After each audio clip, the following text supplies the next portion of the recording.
नमस्कार, आप देख रहे हैं भारत 24। मैं हूं आपके साथ सृष्टि पांडे और हमारे इस खास कार्यक्रम में आपका बहुत बहुत स्वागत है।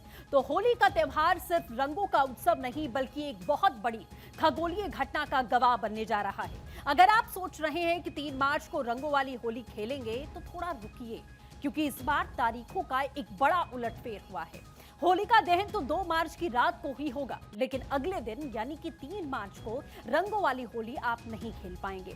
इसके पीछे की सबसे बड़ी वजह है पूर्ण चंद्र ग्रहण। जी हां, इसी ग्रहण के चलते अब रंगों वाली होली 4 मार्च को मनाई जाएगी। अब टाइमिंग जरा ध्यान से आपको नोट करना पड़ेगा। 3 मार्च को शाम करीब 6:17 पर ग्रहण की शुरुआत होगी, लेकिन इसका सूतक काल सुबह 6:20 से ही लग जाएगा। पौराणिक मान्यताओं के मुताबिक सूतक काल में कोई भी शुभ कार्य नहीं किया जाता, इसीलिए उस दिन मंदिरों के कपाट बंद रहेंगे, होली का हुड़दंग नहीं होगा। सूतक काल शाम 6:46 तक चलेगा। वैसे तो ग्रहण दोपहर 3:20 से ही शुरू हो जाएगा, लेकिन भारत में यह चंद्रोदय यानी कि चांद निकलने के साथ ही दिखाई देगा। अब बात करते हैं होलिका दहन की। शास्त्रों के मुताबिक दहन हमेशा भद्रा रहित समय में होना चाहिए। 2 मार्च को शाम 5:18 से पूर्णिमा तो यहां पर लग जाएगी, लेकिन साथ में भद्रा की भी शुरुआत हो जाएगी, जो अगले दिन सुबह तक चलेगा। ऐसे में शास्त्रों ने भद्रा पुच्छ यानी कि भद्रा के आखिरी हिस्से में दहन की अनुमति दी है, जिसे शुभ माना जाता है। तो आप नोट कर लीजिए कि होलिका दहन का सबसे सटीक और शुभ मुहूर्त 2 मार्च की रात 12:50 से लेकर 2:02 तक रहने वाला है। यानी कि दहन के बाद एक दिन का ब्रेक और फिर 4 मार्च को जमेगा असली रंग। इस दुर्लभ संयोग का आपकी राशि पर क्या असर पड़ने वाला है, सूतक काल में किन सावधानियों का आपको ख्याल रखना होगा और ग्रहण के बाद में दान पुण्य का महत्व क्या होता है, इन सभी सवालों के जवाब जानने के लिए हमारे साथ में खास मेहमान जुड़ेंगे। ज्योतिष विशेषज्ञ भी इस समय हमारे साथ में जुड़ रहे हैं। तो सीधे अब आपको अपने मेहमानों के पास लिए चलते हैं और समझते हैं कि इस बार की ग्रहण वाली होली का पूरा गणित है क्या, क्योंकि बहुत सारे सवाल आपके जहन में भी होंगे। क्या करना है, कैसे करना है, होली कब मनाएं, किस समय मनाएं, पूजा पाठ कैसे करेंगे, सब कुछ हम आपको भारत 24 पर बताएंगे। डॉक्टर पूजा भाटिया ज्योतिषाचार्य हमारे साथ जुड़ी हुई हैं, अंशु मल्होत्रा ज्योतिषाचार्य हमारे साथ में मौजूद हैं। हम दोनों से ही चर्चा करते हैं। शुरुआत अंशु जी आपसे करते हैं। जिस तरीके से त्योहार के बीच में कहा जा सकता है कि ग्रहण लग रहा है, हम समझिए कि 2 तारीख को दहन किया जाएगा, बड़ी उत्सुकता होती है होली के त्योहार को लेकर, लेकिन ये पूर्ण चंद्र ग्रहण लग रहा है और एक दिन का ब्रेक। ये ग्रहण किन किन मायनों में दिलचस्प है, लोगों के जहन में जो सवाल हैं उसके जवाब आप कैसे शुरुआत करना चाहेंगे, और सबसे बड़ी बात ग्रहण का प्रभाव इस त्योहार पर कैसे पड़ेगा, मैं इससे करना चाहूंगी। देखिए, ये जो ग्रहण लगने जा रहा है, 15 दिन के अंतराल में ही 2 ग्रहण पड़े हैं और इसका देश दुनिया पे, लोगों पे और कुछ ऐसी खास राशियां हैं जिनके लिए ये अच्छा साबित नहीं होने वाला है। तो वो राशियां पहले मैं आपको बता दूं, सिंह, कर्क, कन्या, मीन और धनु राशि, इनके लिए ये सही साबित नहीं होगा। मनी लॉस बहुत ज़्यादा रहेगा, आपको मनी से रिलेटेड स्कैम बहुत ज़्यादा देखने को मिलेंगे, क्योंकि जब महाभारत का युद्ध हुआ था उस समय इस तरह के 15 दिन के अंतराल में 2 ग्रहण पड़े थे, जो कि अब पड़ रहे हैं। उस समय भी बहुत विनाशकारी स्थिति पैदा हुई थी और तबाही के संकेत इससे और भी ज़्यादा स्ट्रांग हो गए हैं। और इन राशियों के लिए भी कहीं ना कहीं बहुत ज़्यादा संभल कर चलने की चेतावनी है। ग्रहण में आप देखेंगे जो आगे का उसका 1.5 महीने का जो टाइम रहेगा पूरा ग्रहण लगने के बाद का, वो भी राजनीतिक उथल पुथल बहुत ज़्यादा रहेगी। भूकंप का आना या बाढ़ जैसे हमें प्राकृतिक आपदाओं का देखना, ये चीज़ें इतनी बढ़ जाएंगी, क्योंकि चंद्र ग्रहण में आप देखेंगे कि लोगों को आंखों से जुड़ी हुई प्रॉब्लम्स भी ज़्यादा होंगी, हेल्थ इश्यूज भी ज़्यादा होंगे। और ये जो फ्रॉड, स्कैम, बैंक से जुड़ी कहीं ना कहीं कुछ बड़ा फ्रॉड हो गया, मनी लॉस हो गया, ये चीज़ें बहुत ज़्यादा बढ़ेंगी। जी ठीक है, ये असर पड़ने वाला। हम सिलसिलेवार तरीके से एक एक राशि की पर्टिकुलर यहाँ पर चर्चा भी करेंगे कि कौन सी राशि पर क्या असर पड़ेगा। लेकिन पूजा जी, आपसे सवाल मेरा ये है कि त्योहार, जो कि त्योहार के बीच में पड़ गया एकदम, 2 तारीख को यहाँ पर दहन की बात है और उसके बाद में जिस तरीके से ये चंद्र ग्रहण यहाँ पर लग रहा है और ब्लड मून इसे सीधे तौर पर कहा जा रहा है, तो सबसे बड़ी बात यही है कि क्या त्योहार में प्रभाव ये डालेगा, होली की विधि विधान, पूजा पाठ में क्या इसमें डिफरेंस देखने को मिलेगा? देखिए, त्योहार में प्रभाव तो हमारे पड़ ही गया है। जनरली हम होलिका दहन के अगले दिन ही हम रंगों वाली या फूलों वाली होली मनाते हैं, लेकिन इस बार एक दिन का बीच में गैप आ गया है और कन्फ्यूजन हर जगह 2 या 3 तारीख को लेकर है कि होलिका दहन 2 का होगा या 3 का होगा। लेकिन शास्त्र सम्मत जब पूर्णमासी होती है, साथ में प्रदोष काल होता है, और अगर यहाँ पे भद्रा का हमें प्रॉब्लम आ रहा है तो भद्रा पुच्छ के मुहूर्त में, जो कि रात को 2 की रात को 12:50 से 2:02 का मुहूर्त है, उसमें हम होलिका दहन कर सकते हैं। लेकिन क्योंकि होलिका दहन के अगले दिन हम होली मनाते हैं, लेकिन इस दिन चंद्र ग्रहण आ रहा है, तो यहाँ पे हमारा जो त्योहार है वो प्रभावित हो गया है। तो अब हम क्या करेंगे, 3 की बजाय 4 की हमारी रंगों वाली होली मना रहे हैं। अब 3 तारीख को जो चंद्र ग्रहण है, ये दोपहर को इसका लगभग 3:20 से शुरू होकर शाम को 6:57 तक का हमारा चंद्र ग्रहण रहेगा, और इससे ठीक 9 घंटे पहले हमारा सूतक काल लग जाएगा। अब सूतक काल लगते ही मंदिर के कपाट बंद हो जाएंगे, और कहते हैं कि गर्भवती महिलाएं बाहर ना निकलें, अगर कोई वृद्ध हैं, बच्चे हैं, वो बाहर ना निकलें, खान पान का ध्यान रखें, क्योंकि देखिए कहीं ना कहीं ग्रहण है। अब ये सूर्य और चंद्रमा हमारी 2 ल्यूमिनरीज मानी जाती हैं। अगर हम नव ग्रहों की बात करते हैं तो सूर्य हमारे ग्रहों के राजा माने जाते हैं और चंद्रमा रानी की उपाधि दी जाती है। तो जब ये ग्रहण हमारे चंद्रमा जो है हमारे ग्रसित माने गए हैं, तो कहीं ना कहीं वो मेंटल इम्पैक्ट डालते हैं, क्योंकि हमारे शास्त्रों में कहा गया है चंद्रमा मनसो जातक, moon is the significator of mind. तो कहीं ना कहीं माइंड पे इम्पैक्ट पड़ता है। आप देखिएगा इस समय एक जनरल इम्पैक्ट आपको देखने को मिलेगा कि एक जनरल एंग्जाइटी, अजीब सा चिड़चिड़ापन, लोगों के मूड स्विंग्स और एंग्जाइटी लेवल बहुत हाई हो जाते हैं ऐसे में। तो जब भी इस तरह की प्रक्रियाएं होती हैं तो कहीं ना कहीं त्योहार पे भी इसका इम्पैक्ट पड़ता ही है। और अभी आप देखिए 15 दिन पहले जिस तरह से सूर्य ग्रहण हुआ है और अब चंद्र ग्रहण हो रहा है, तो जब भी सूर्य ग्रहण होता है और चंद्र ग्रहण होता है, उसके आगे पीछे लगभग 30 से 45 दिनों के समय में हमें बहुत सारी घटनाएं देखने को मिलती है। सूर्य ग्रहण जब हुआ था तो वहां पे सूर्य जो है सत्ता का कारक है। एक सवाल इससे भी जुड़ा हुआ है, जैसा आपने कहा कि ग्रहण तो कुछ घंटों का होता है, लेकिन इसका प्रभाव महीनों तक कैसे चलता है? क्यों 30 से 35 दिन का समय लग जाता है कि ये अपना प्रभाव छोड़कर जाता है, और क्या पूरी दुनिया में इसका असर पड़ता है? क्योंकि मान्यता तो सिर्फ भारत में ही है। जी बिल्कुल, देखिए 30 से 35 दिन का इसलिए माना गया है क्योंकि जैसे हमारा पूर्णमासी से अमावस्या की तिथि को हम लेते हैं तो 15 दिन का प्रभाव तो यहाँ पड़ जाता है, और उसके बाद किसी भी घटना को घटित होने में, क्योंकि देखिए डिग्री वाइज प्लैनेट धीरे धीरे मूव होते हैं, और जब वो प्लैनेट एग्जैक्ट डिग्री से मूव होता है, उस राशि से निकलता है, उसके बाद ही हम ये बोलेंगे कि चंद्रमा जैसे दूसरी राशि में परिवर्तन हो गए और सूर्य दूसरी राशि में चले गए। तो इसलिए हम 30 से 45 दिन का इसका इम्पैक्ट हम मानते हैं।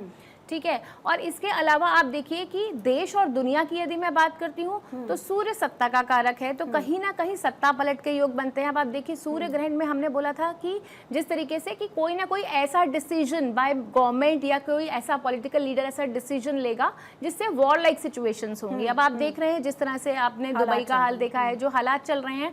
और अब चंद्रमा जो है हमारा, आप देखिए अब सिंह राशि में ग्रहण लगने जा रहा है। अब सिंह राशि जो है अग्नि तत्व की राशि है, और आप देखिएगा कहीं ना कहीं फिर से अब इतनी हलचल उथल पुथल तो है ही। अब चंद्रमा जो है हमारी सोसाइटी में मासेस को भी सिग्निफाई करता है, तो आप देखिएगा फिर से मासेस में हलचल, गवर्नमेंट के अगेन रेवोल्यूशन, कहीं ना कहीं फिर से सड़कों पर उतर आना लोगों का, ये सब इम्पैक्ट आप देखने को आपको मिलेगा। बिल्कुल, जैसा आपने कहा पूजा जी, और इस पर हम आगे भी चर्चा करेंगे कि किस तरीके से समय युद्ध जैसे हालात हम दुनिया के अलग अलग कोनों में देख पा रहे हैं। लेकिन अंशु जी, ये जो सूतक का महत्व होता है, जो कहा जाता है कि मंदिर के कपाट बंद रहते हैं, पूजा पाठ मंदिरों में जाके नहीं करना चाहिए, राम का नाम आप लीजिए, जप करिए, खाना नहीं खाना चाहिए उस टाइम पे, कोई शुभ काम नहीं करना चाहिए, घर पर रहना चाहिए, ध्यान करना चाहिए। आज की जो युवा पीढ़ी है उसके जहन में भी ये सवाल रहते हैं कि क्या इसकी कोई हमारी पौराणिक मान्यता है, हमारे ग्रंथों में लिखा गया है, या सिर्फ एक सामाजिक मान्यता के तौर पर हम इसे देखते हैं? ये कई बार सवाल खड़े होते हैं। नहीं, देखिए ये खाली एक सामाजिक मान्यता नहीं है। अगर हमारे शास्त्रों का कोई गहन अध्ययन करेगा तो आप देखेंगे कि उसमें लिखा है कि सूतक काल में खासकर गर्भवती महिला, उसको बहुत ज़्यादा ध्यान रखने की ज़रूरत है, अपने भी और अपने बच्चे की भी, जिससे कि कोई भी हेल्थ इशू, कोई प्रॉब्लम ना हो।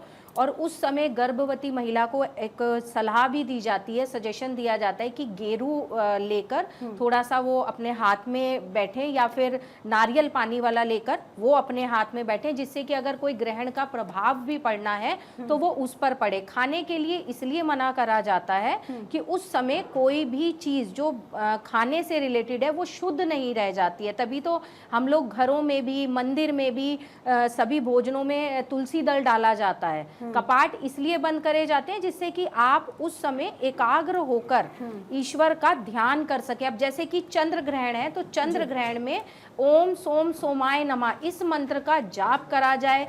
चंद्र ग्रहण के लिए चावल या सफ़ेद चीज़ों का दान करा जाए, जिससे कि कम से कम प्रभाव हो, चंद्र ग्रहण का नेगेटिविटी का इफेक्ट कम मिले। ये बहुत ज़रूरी चीज़ें हैं। बिल्कुल, जैसा आपने कहा कि ये काफ़ी ज़रूरी चीज़ें हैं और इन सब चीज़ों का हमें सूतक काल में ध्यान रखना चाहिए। जिस तरीके से हमारे बुजुर्ग बताते हैं, हमारे शास्त्रों में बताया जाता है, हमारे ज्योतिषाचार्य जैसे आप लोग हमेशा लोगों को इस चीज़ के लिए कहीं ना कहीं ध्यान केंद्रित करवाते हैं कि आपको ये चीज़ करनी है, ये चीज़ नहीं करनी। हमारे साथ में एक और ख़ास मेहमान हमारे साथ जुड़ रही हैं, अंशु मल्होत्रा जी हमारे साथ बनी हुई हैं, पूनम चौधरी जी ज्योतिषाचार्य हमारे साथ जुड़ चुकी हैं। अब सीधे पूनम जी आपका भी मैं रुख करूंगी कि राशियों का जिक्र हम अब यहाँ शुरू करने वाले हैं कि कौन सी राशि पर इस बार के चंद्र ग्रहण का क्या प्रभाव पड़ेगा। तो मैं चाहूँगी कि आप लोग ज़रा चार राशियों के बारे में हमें समझा दें। शुरुआत पूनम जी मैं आपसे करना चाहूँगी, चूँकि आप हमारे साथ अभी जुड़ी हैं, कि शुरू की जो 4 राशियाँ हैं उस पर क्या प्रभाव पड़ेगा इस ग्रहण का। जी देखिए, राशियों पर तो सब पे ही बहुत ज़्यादा प्रभाव अलग अलग तरह से आने वाला है, लेकिन मैं पहले, क्योंकि अभी मैं यहाँ पर आई हूँ, तो ये जो चंद्र ग्रहण है ये सिंह राशि में पूर्वा फाल्गुनी नक्षत्र में जो पड़ रहा है, बहुत ही ज़्यादा देश और दुनिया के लिए खतरे का संकेत होने वाला है। चाहे वो जनता से जुड़ी हो, चाहे वो देश से जुड़ी हो, चाहे वो सोशल मीडिया से जुड़ी हो, शेयर मार्केट, या फिर आप आर्थिक स्थिति, सोने चांदी में भी बहुत ज़्यादा उतार चढ़ाव और लोगों के मन में हलचल यानी जनता का विरोध भी आप यहाँ पर देख सकते हैं। और साथ में ही आपको किसी नेता का ऐसा फैसला जो जनता को पसंद ना आए वो यहाँ पे लिया जा सकता है। और बहुत बड़े नेता, और वो अभी हो भी रहा है, जी, जो पद पे हैं, जो बहुत बड़े, जी, वो बहुत बड़े जो पद पे हैं, उनका भी वो वहाँ से उतर सकते हैं। बहुत सारी ऐसी चीज़ें ये जो चंद्र ग्रहण है ये लेकर आ रहा है। और अगर बात करें मेष राशि वालों की, तो मेष राशि वालों के लिए बहुत ज़्यादा मानसिक स्थिति खराब होगी और साथ में पैसे से जुड़ी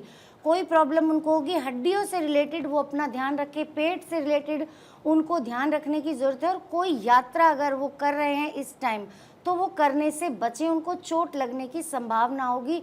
और जो उनको लाभ होने वाला था वो कहीं ना कहीं इस चीज़ को रोक दें, यहाँ पर कहीं पर भी पैसा निवेश उनको नहीं करना चाहिए जी। और वृषभ राशि की बात कर लेते हैं। वृषभ राशि वालों के लिए भी यहाँ पे चीज़ें ज़्यादा अच्छी नहीं दिखाई दे रही हैं। उनको भी कोई ना कोई मानसिक प्रॉब्लम रहेगी, छोटे भाई बहनों से उनको प्रॉब्लम हो सकती है और उनको मेहनत बहुत ज़्यादा करनी पड़ेगी इस समय में। बहुत ज़्यादा उनको अपनी सेहत का ध्यान खास तौर पर रखना है और दूसरों से कुछ अगर बोले तो बहुत ज़्यादा सोच समझ कर बोले इस वक्त में आप वो। बिल्कुल। और आप आगे बढ़ते हैं अगर, तो मिथुन राशि की अगर बात करें उस पर क्या प्रभाव पड़ेगा। जी, मिथुन राशि जो कि बुध की राशि है, तो कहीं ना कहीं 4 ग्रह कुंभ राशि में इस समय आए हुए हैं। सूर्य, राहु, बुध और साथ में मंगल भी वहाँ पर बैठे हैं। तो मिथुन राशि वालों के लिए यहाँ पर थोड़ी सी राहत हमें दिखाई दे रही है, लेकिन फिर भी उन्हें संभल कर चलने की यहाँ पे बहुत ज़्यादा ज़रूरत है।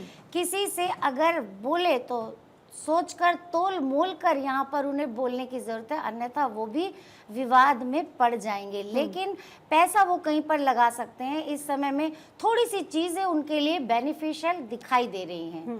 ठीक है, इसी के साथ कर्क राशि की बात करें तो कर्क राशि जो कि चंद्रमा की राशि है, इमोशनल अप एंड डाउन्स इस राशि वालों को बहुत ज़्यादा आएंगे। इनको अपनी माँ का, बहन का, बेटी का भी यहाँ पर ध्यान रखने की ज़रूरत है, क्योंकि इस समय में कहीं ना कहीं वो डिप्रेशन की स्थिति में जा सकते हैं। बहुत ज़्यादा एकाकी वो ना रहें, एकांत में ना बैठें, लोगों से मिले जुले और प्यार से व्यवहार करें। और पैसे को तो अपने थोड़ा देख के रखें, क्योंकि कैश की प्रॉब्लम उनको इस समय में कहीं ना कहीं बहुत ज़्यादा आ जाएगी। बिल्कुल, ये समस्याएं हैं इन 4 राशियों के लिए। शुरुआत में अगर बात करें, पूजा जी, अब अगर सिंह राशि से आपसे शुरुआत करते हैं कि सिंह राशि पर क्या प्रभाव पड़ने वाला है। देखिए, सिंह राशि में ही ये ग्रहण लग रहा है, तो सिंह राशि वालों को तो विशेष सावधानी बरतने की जरूरत है, क्योंकि सिंह राशि की ढैया भी चल रही है, तो उनको डबल इम्पैक्ट है।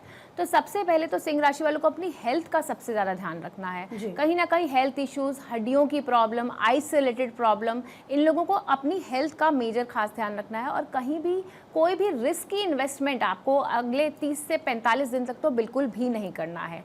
जो भी करिए बहुत सोच समझ कर करिए। और साथ ही जिस तरह से सूर्य जो होता है वो पिता का भी कारक होता है, तो आप जो है अपने पिता की भी सेहत का ध्यान रखें। और साथ ही क्योंकि वहाँ से सप्तम राशि जो है कुंभ राशि पड़ती है, तो कहीं ना कहीं ये आपकी मैरिड लाइफ में भी इम्पैक्ट पड़ता हुआ दिखाई दे रहा है ये चंद्र ग्रहण।